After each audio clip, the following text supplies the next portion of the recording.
पहिलो कुरा त प्रतिनिधि सभा विघटन भयो र त्यो प्रतिनिधि सभालाई जसले हत्या गर्यो, जुन सरकारका प्रधानमन्त्रीले, उहाँको अहिलेको स्थिति के हो हामीले थाहा पाउनुपर्छ कि पर्दैन यो पहिलो बैठकबाट। एक। दोस्रो कुरा, नेपाल कम्युनिस्ट पार्टी नेकपा यदि होइन भने सभामुख महोदय, अहिलेका वर्तमान प्रधानमन्त्रीजी कुन पार्टीको हो त्यो कुरा पहिले भन्नु पर्यो यहाँ अध्यादेश ल्याउनुभन्दा अगाडि। अर्कोतर्फ यसरी अध्यादेशबाट शासन सञ्चालन गर्ने र संविधानलाई मिच्ने, संविधानको धारा 76 र 85 को अपव्याख्या गरेर यो प्रतिनिधि सभाको मृत्यु, यो प्रतिनिधि सभामाथि प्रहार गर्ने र यस्तो जुन कुरा आएको छ यसप्रति हाम्रो गम्भीर आपत्ति छ। आज मात्रै छोट्याउनुस् है, भनाइलाई छोट्याउनुस् होइन। यो सम्माननीय सभामुख महोदय यति गम्भीर प्रश्न हाम्रो सामु छ, गम्भीर प्रश्नलाई पनि संक्षिप्तमा भन्नुस् न। यहाँ सम्माननीय सभामुख महोदय जुन कुर्सीबाट मलाई आदेश दिँदै हुनुहुन्छ, यसमा एउटा ध्यान आकर्षण गराउनै पर्ने विषय छ। त्यो के हो भने आज मात्रै सर्वोच्च अदालतबाट एउटा यस्तो फैसला आएको छ जुन फैसलाले यो सरकारले यसरी अध्यादेश ल्याउन पाउँछ कि पाउँदैन, यो कसको सरकार हो भन्ने प्रश्न यहाँ उठेको छ। यो सूचना, यो जानकारी सम्माननीय सभामुख महोदयलाई छ कि छैन, हुनुपर्छ। त्यसकारण यो सरकार कुनै दृष्टिकोणबाट पनि वैध देखिँदैन। यो वैधता नै गुमाइसकेको सरकार र त्यसका प्रधानमन्त्रीले यहाँ हामीले राजीनामा दिएको त सुनेको छैनौँ।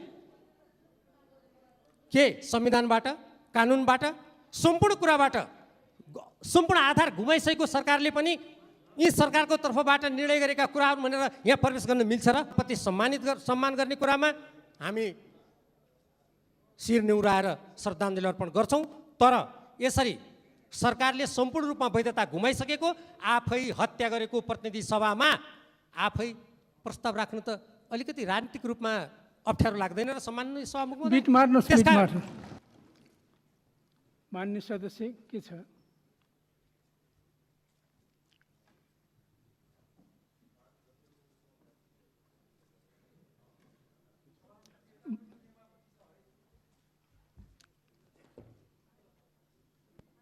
के को नियमापत्ति? यो बोल्ने क्रममा होइन, उहाँको जिज्ञासा। तपाईँलाई मैले समय दिएको छैन, बस्नुहोस्। मैले समय दिएको छैन, बस्नुहोस्। पक्षपात होइन, मैले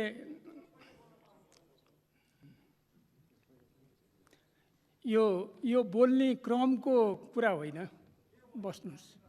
नियम 20 को घमा सभामुखले अनुमति दिएपछि मात्रै बोल्ने कुरा छ। बस्नुहोस्। मान्य सदस्य के छ तपाईँको? सम्माननीय सभामुख महोदयले समय दिनुभएकोमा म धन्यवाद दिन चाहन्छु।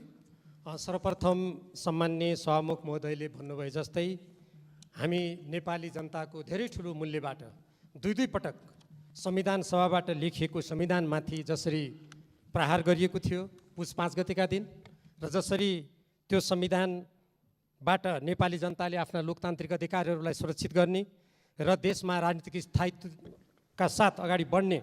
मान्य सदस्य आफ्नो भनाइ 3 मिनेटमा राख्नु होला।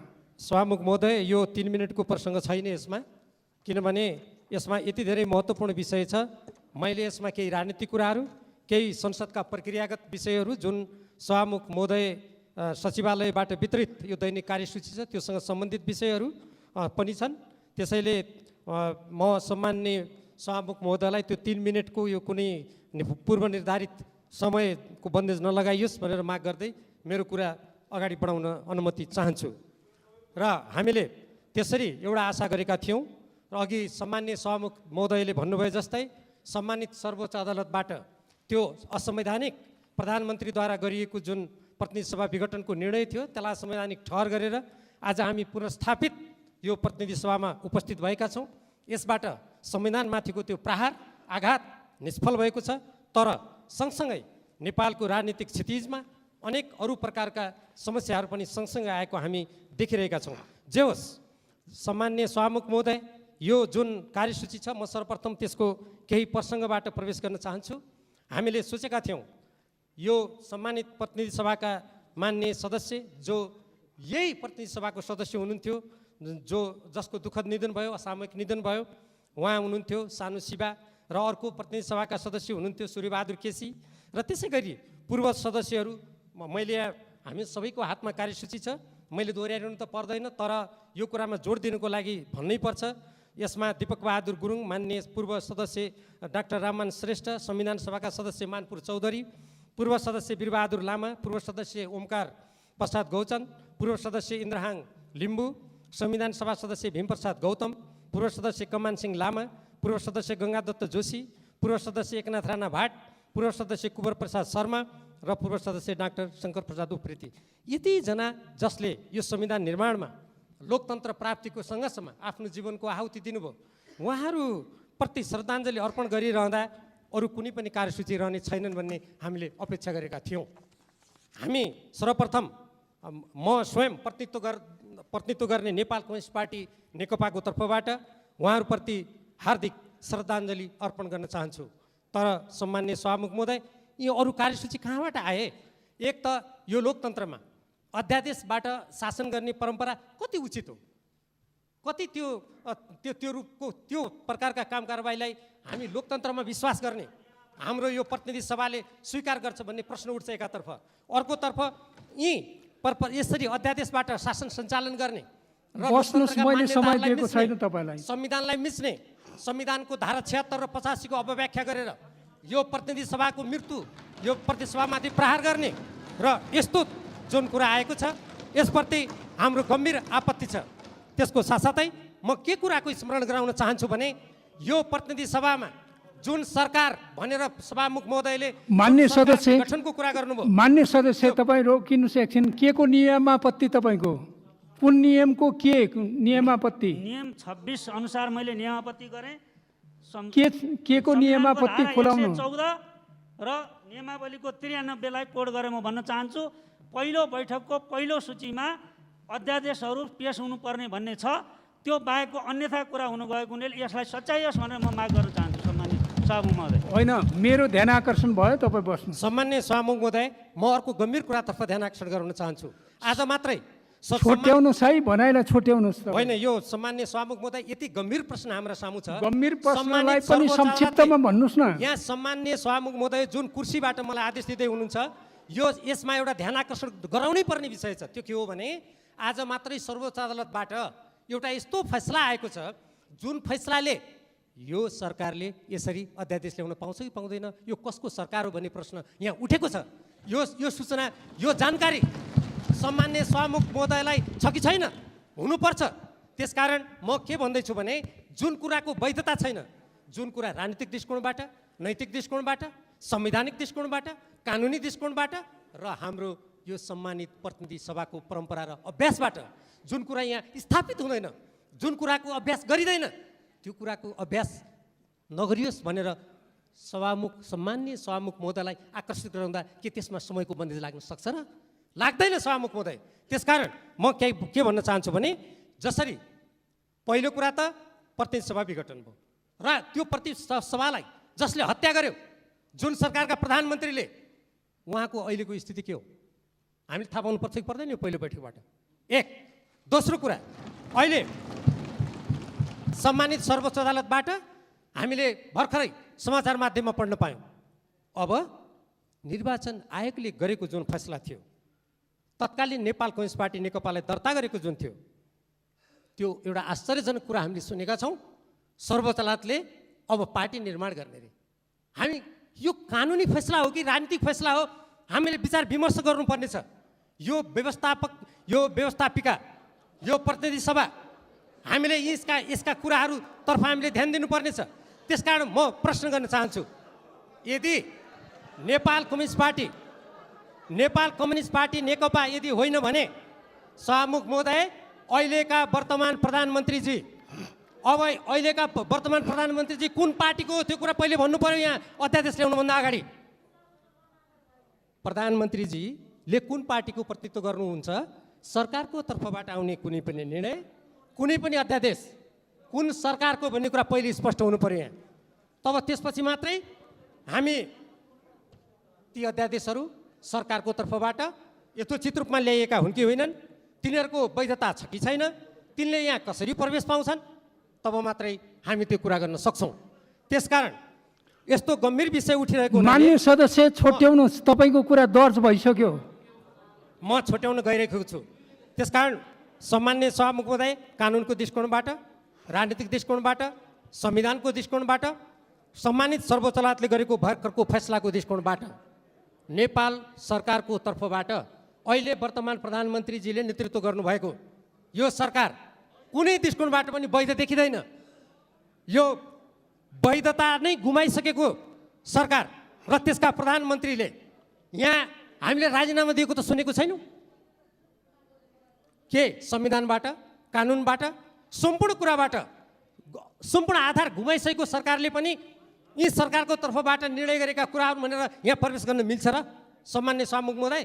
त्यसकारण यस्तो कुराहरू हुन सक्दैन। त्यसकारण सबभन्दा पहिले सरकारको स्थिति, स्वयं प्रधानमन्त्रीको स्थिति स्पष्ट हुनुपर्छ, तब मात्रै सरकारका अरू काम कारबाहीहरू अध्यादेश भनेको हो कि कानुन भनेको हो कि के भनेको हो, ती कुराले तब मात्रै प्रवेश पाउँछन्। त्यसकारण यसमा हाम्रो दल नेपाल कम्युनिस्ट पार्टी नेकपाको तर्फबाट हाम्रो यसमा आपत्ति छ। हामी यी हाम्रा भर्खरै दिवंगत हुनुभएका जो मान्य सदस्यहरू हुनुहुन्छ, बहालवाला पनि हुनुहुन्थ्यो, पहिले पूर्व पनि हुनुहुन्थ्यो, उहाँहरूप्रति श्रद्धाञ्जली गर्ने, उहाँहरूप्रति सम्मान गर्ने कुरामा हामी शिर निहुराएर श्रद्धाञ्जली अर्पण गर्छौँ। तर यसरी सरकारले सम्पूर्ण रूपमा वैधता गुमाइसकेको, आफै हत्या गरेको प्रतिनिधि सभामा आफै प्रस्ताव राख्नु त अलिकति राजनीतिक रूपमा अप्ठ्यारो लाग्दैन र सम्मान्य सभामुख यो कुराप्रति हाम्रो आपत्ति छ। यदि सम्मान्य सभामुखजीले यो कुरालाई परिवर्तन गर्नुहुन्न कार्यसूची हाम्रो माग अनुसार भने यसमा हाम्रो विमति रहन्छ। हामी यो कुरालाई मान्न सक्दैनौँ, हामी अस्वीकार गर्छौँ र जबरजस्ती यदि सम्मान्य सभामुख महोदय यो कार्यसूचीमा प्रवेश गर्नुहुन्छ भने हामी त्यति बेला हामीले ती सम्पूर्ण प्रक्रियालाई बहिष्कार गर्नुपर्ने हुन्छ। धन्यवाद।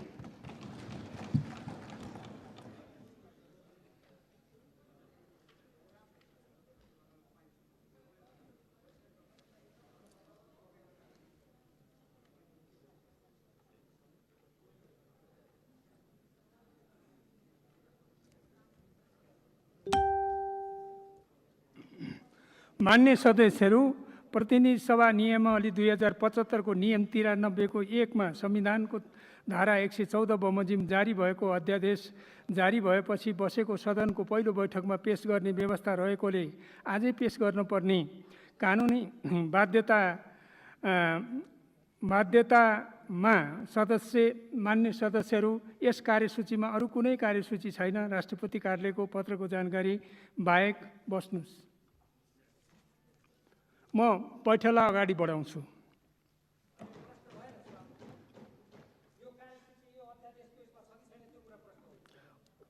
यो कार्यसूचीमा छ अध्यादेश। यो त कार्यसूची त प्रकाशित भइसक्यो नि त।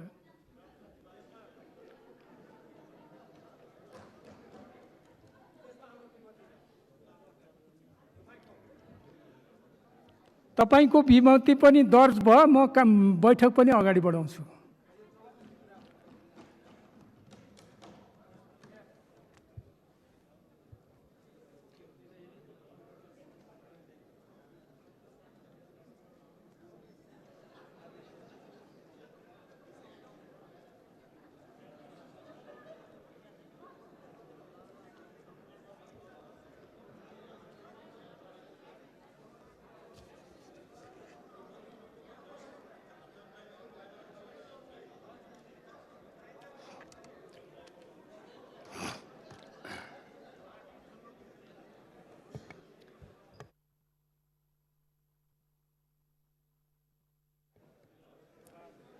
मान्य सदस्यहरू, राष्ट्रपतिको कार्यालयबाट मन्त्री परिषद गठन सम्बन्धी पत्रहरू प्राप्त हुन आएको छ। म सोको व्यवहार पढेर सुनाउँछु।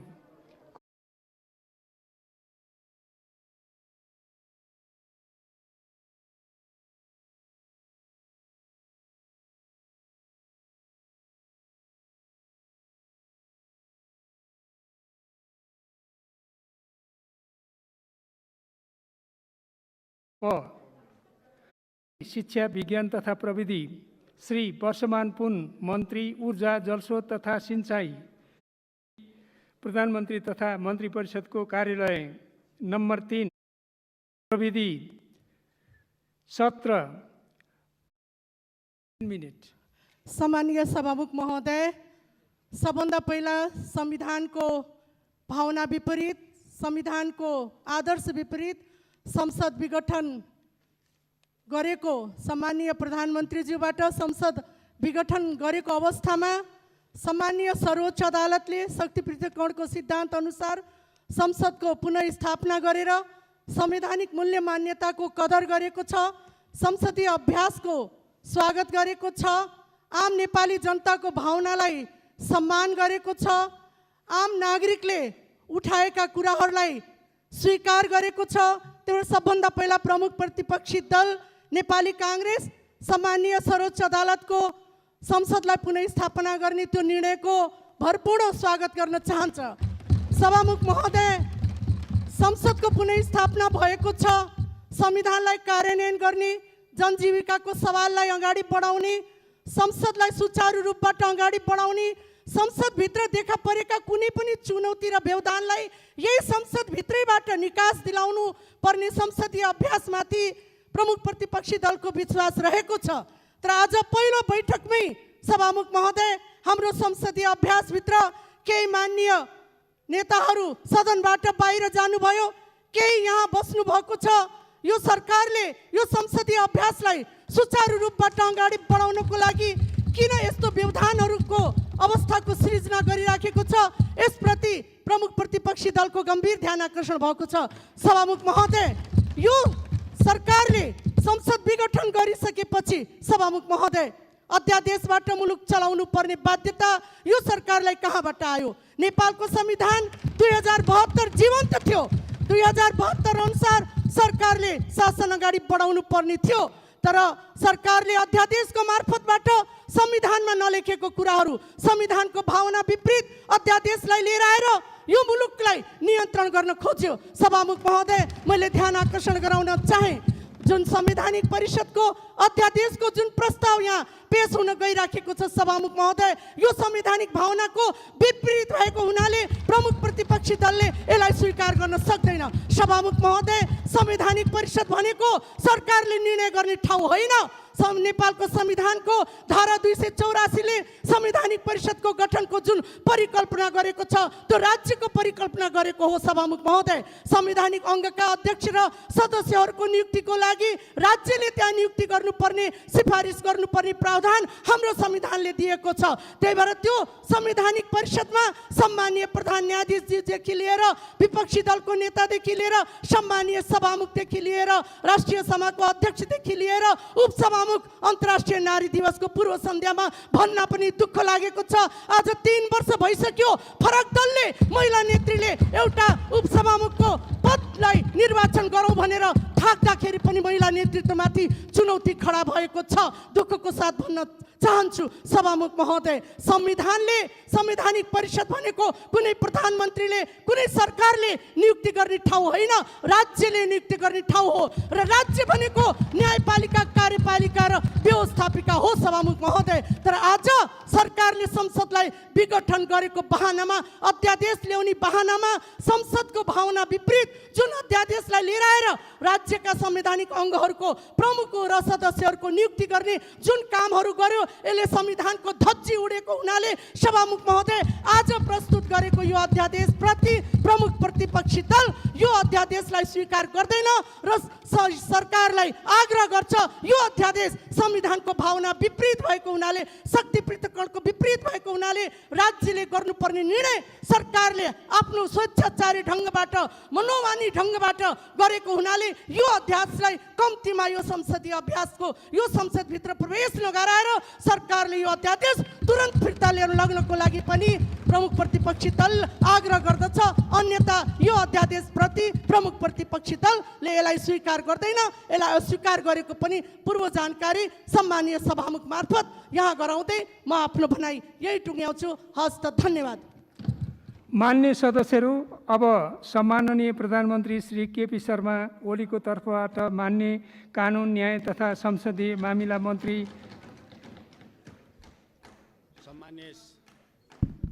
मान्य सदस्य सम्मान्य सभामुख महोदय, फेरि उठ्नुभयो।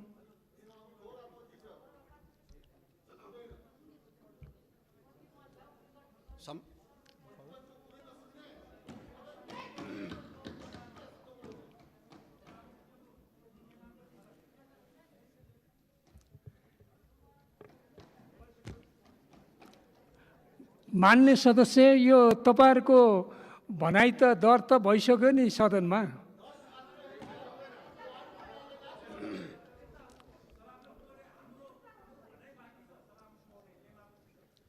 सम्मानीय सभामुख महोदय, संवैधानिक परिषदको काम कर्तव्य अधिकार कार्यविधि सम्बन्धी ऐन 2063 को परिषदको अध्यक्ष मान्य मन्त्रीज्यू, चारजना मान्य मन्त्रीज्यू, एकछिन रोकिनुहोस्।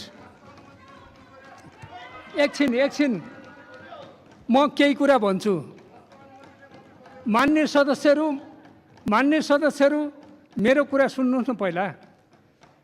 मान्य सदस्यहरू, नियमावलीले यो पेश भएपछि 2 दिनभित्र अध्यादेश अस्वीकृत गर्ने सूचना पेश गर्न सक्ने गरी मान्य सदस्यहरूलाई विरोध गर्ने व्यवस्था गरेको छु। नियमअनुसार आउनुहोस् मान्य सदस्य।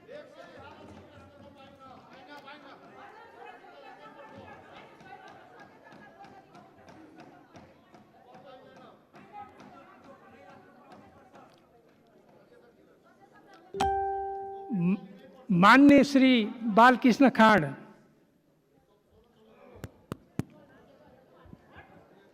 सम्मान्य सभामुख, यो अध्यादेशको बारेमा माननीय पुष्पा भुषालजीले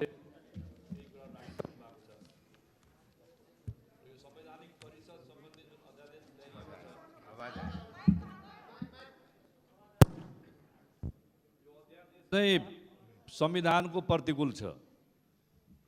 संविधानले संवैधानिक परिषदको बारेमा जुन खालको बनोट बनाएको छ, संवैधानिक परिषदमा राज्यका सबै अङ्गका प्रतिनिधिहरूको सहभागिता रहेको छ। तर सरकारले जुन खालको अध्यादेश लिएर आयो, यो अत्यन्तै संविधानको प्रतिकूल हो र संवैधानिक परिषदको जुन स्पिरिट छ, त्यो स्पिरिटलाई यसले पुरै समाप्त गरेको छ। त्यस कारणले प्रमुख प्रतिपक्षी दल नेपाली काङ्ग्रेस सरकारले यो अध्यादेश अविलम्ब फिर्ता गरोस्। अहिलेको यो संवेदनशील घडीमा सम्माननीय प्रधानमन्त्रीजीले प्रतिनिधि सभा भङ्ग गर्नुभयो। यो विघटनलाई प्रमुख प्रतिपक्षी दल लगायत धेरै दलहरूले, आम नागरिकले असंवैधानिक, अलोकतान्त्रिक, सर्वसत्तावाद र निरङ्कुशताको कदमको रूपमा लिएको थियो। सर्वोच्च अदालतले प्रधानमन्त्रीजीको सरकारको प्रतिनिधि सभाको विघटनलाई फिर्ता गरेको छ र प्रतिनिधि सभा पुनर्स्थापित गरेको छ। प्रतिनिधि सभाले संविधानलाई ट्र्याकमा लिएर जाने, संसदीय अभ्यासलाई जनताको भरोसा र विश्वास अनुकूलको बनाएर लिएर जाने हामी सबैको दायित्व हो। त्यही कारणले सरकारले संवैधानिक परिषदको जुन अध्यादेश ल्याएको छ, यो बिल्कुलै असंवैधानिक छ। यो असंवैधानिक अध्यादेश स्वीकार गर्नै सकिँदैन। यो जारी भएको बखतमै हामीले यसको विरोध गरेका थियौँ। पहिलोपटक सरकारले फर्कायो, त्यही फर्काएको अध्यादेशलाई फेरि लिएर आयो।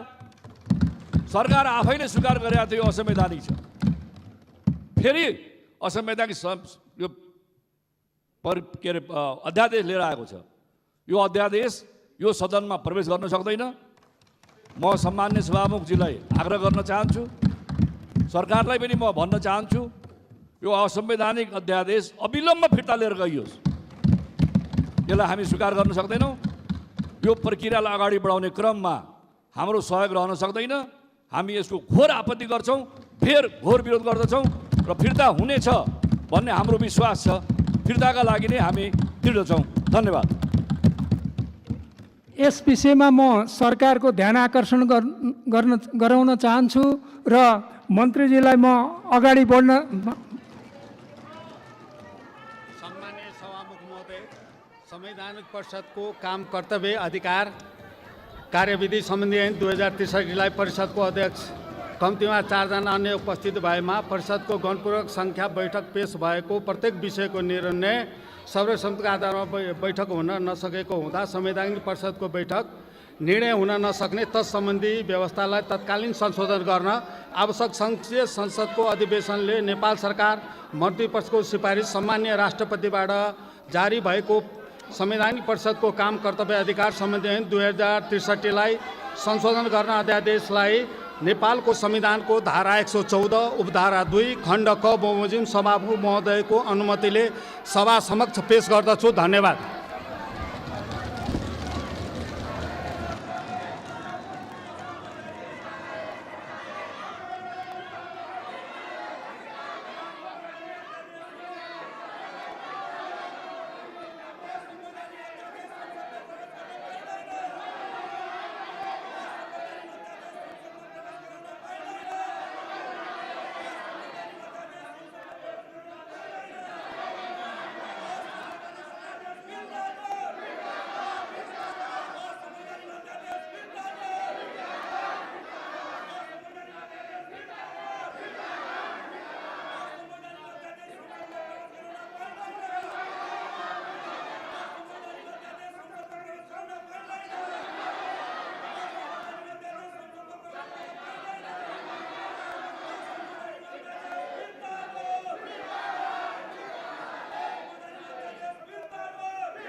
मान्य सदस्यहरू, यो बैठक 10 मिनेटका लागि स्थगित हुन्छ।